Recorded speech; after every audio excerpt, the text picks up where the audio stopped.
Kita ke berita selanjutnya, Tribuners, landmark Kota Langgur bocor padahal baru diresmikan. Warga sebut hanya megah dari luar saja. Landmark Kota Langgur yang digadang jadi ikon baru Kabupaten Maluku Tenggara dalam kondisi memprihatinkan. Padahal landmark yang dikerjakan dengan anggaran 6,6 miliar itu baru diresmikan 30 Oktober 2023, sehari sebelum masa jabatan Bupati Maluku Tenggara Taher Hanubun berakhir.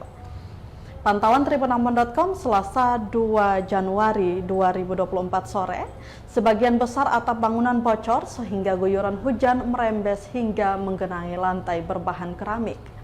Dinding bangunan juga tampak kotor. Seorang tukang ojek, Aridin, mengatakan pasca diresmikan, hingga kini landmark itu belum pernah dibuka untuk umum. Area landmark pun masih ditutupi pagar seng berwarna biru. Meski begitu, Tribuners, dia tidak mengetahui alasan landmark itu belum dibuka hingga kini. Diketahui landmark Kota Langgur berdiri di atas bekas pasar Ohijang, Kelurahan Ohijang, Watek.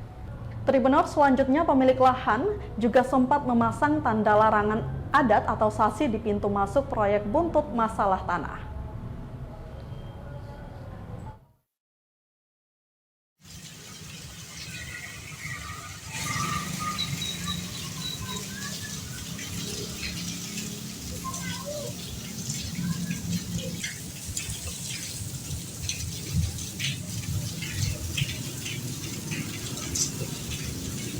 Download Tribun X sekarang, menghadirkan lokal menjadi Indonesia.